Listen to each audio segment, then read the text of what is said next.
अस्सलाम वालेकुम सब दोस्त कैसे हैं। उम्मीद करता हूँ खैरियत से होंगे। अच्छा, जैसा कि आप सब दोस्त जानते हैं कि मैं पिछले 3-4 साल से तुर्की में फैमिली के साथ सेटल हूँ। तो इस हवाले से मेरे काफ़ी दोस्त मुझे कॉल मैसेज वगैरह करते रहते हैं कि बताएं कि हम फैमिली के साथ तुर्की में सेटल होना चाहते हैं। तो क्योंकि आप पहले इस प्रोसीजर से गुजर चुके हैं तो आप हमें थोड़ा सा गाइड करें। क्या अब हमने सेटल होना है तो अब हमें क्या करना पड़ेगा। तो उनके लिए ये वीडियो है कि मैं उनको बताना चाहता हूँ कि जब मैं सेटलमेंट मैंने इधर तुर्की में की थी तो तब सिचुएशन ज़रा और थी। अब सिचुएशन टोटल डिफरेंट हो चुकी है। तब सेटलमेंट बहुत इजी थी। मैंने तब जेआरई ऑफिस में भी इनके वीज़ा जमा हो जाते थे। मैंने जेआरई ऑफिस में तुर्की का वीज़ा जमा करवाया, विजिट वीज़ा लिया, यहाँ पे आ गया, यहाँ पे आके शॉर्ट टर्म रेजिडेंस ले ली। तो अब वो हमारी हर साल अगर 2 साल का कार्ड लें तो 2 साल बाद, नहीं तो साल बाद रीन्यू होती रहती है। हमारा इस तरह सिस्टम चल रहा है।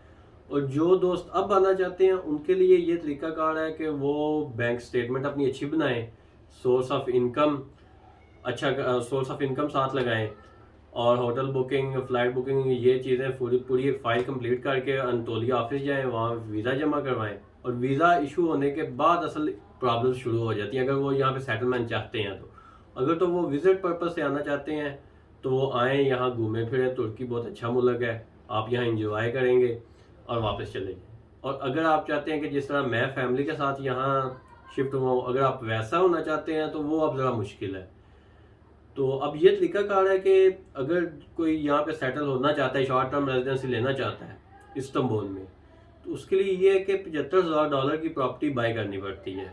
अदरवाइज अगर वो किसी छोटे सिटी में चला जाता है तो उसके लिए ये तरीकाकार है कि वहाँ पे $50,000 की प्रॉपर्टी बाई करेगा और उसे शॉर्ट टर्म रेजिडेंस मिल जाएगा। और वो जितनी देर उनकी प्रॉपर्टी है वो रेजिडेंस रिन्यू होता रहेगा, उनका भी और उनकी फैमिली का भी। तो अगर दूसरा वे ये है कि इनका सिटीजन प्रोग्राम चल रहा है, उसके लिए ये है कि $4,000 की प्रॉपर्टी बाई करनी पड़ेगी, और सॉरी $4 लाख की प्रॉपर्टी बाई करनी पड़ेगी।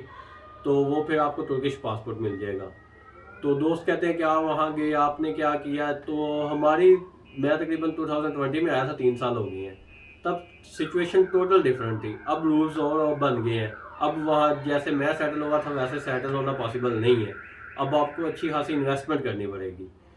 तो दूसरी बात ये है कि, और साथ ये भी दोस्त पूछते हैं कि भाई काम के वहाँ क्या सिचुएशन है।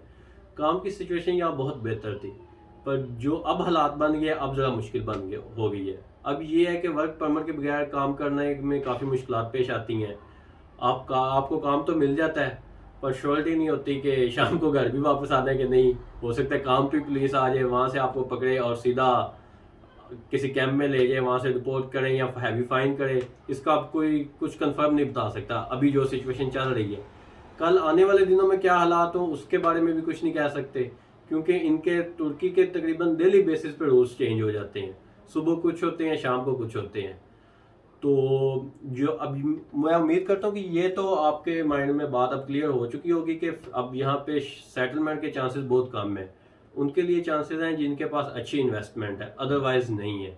और जो दूसरी ऑप्शन जो मेरे दो स्टूडेंट हैं वो पूछते हैं कि अगर हम स्टडी वीज़े पे आ जाएं तो हमारे लिए क्या ऑप्शन है। अच्छा, स्टडी वीज़ा और वर्क परमिट, ये इनकी कैटेगरी थोड़ी सी शॉर्ट टर्म रेजिडेंसी से अच्छी है। ये इनका लेवल थोड़ा सा अप हो जाता है।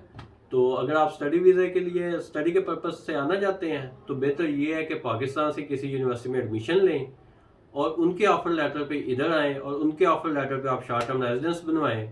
और वो जितनी देर आपका मतलब सेशन चलेगा, 4 साल का कोर्स है, 2 साल का कोर्स है, उतनी देर आपकी वो रेजिडेंस आपका रीन्यू होता रहेगा। उसके बाद फिर आपको यहाँ वापस पाकिस्तान जाना पड़ेगा, या फिर अगेन किसी और कोर्स में एडमिशन ले लें, और इसी तरह सिस्टम चलता रहता है।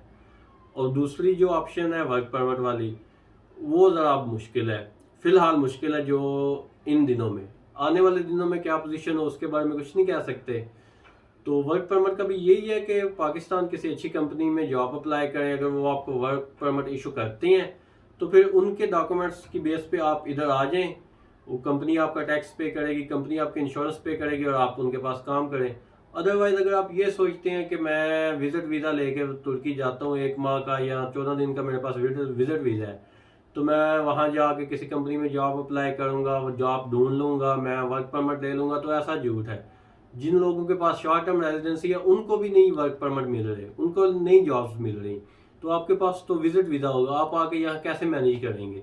और आपके पास टाइम भी बड़ा शॉर्ट सा होगा, 10 दिन का या 15 दिन का, मैक्सिमम 1 महीने का हो जाएगा, तो वो मुश्किल हो जाएगा। इसलिए बेहतर यही है कि आप आए विजिट पर्पस के हवाले से।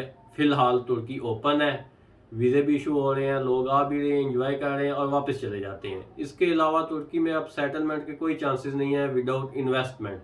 अगर आपके पास इन्वेस्टमेंट अच्छी है तो तुर्की के दरवाजे आपके लिए खुले हैं। आप जब आएँ प्रॉपर्टी बाय करें, यहाँ पे शॉर्ट टर्म रेजिडेंस लें, लाइफ इंजॉय करें, और कुछ भी नहीं है।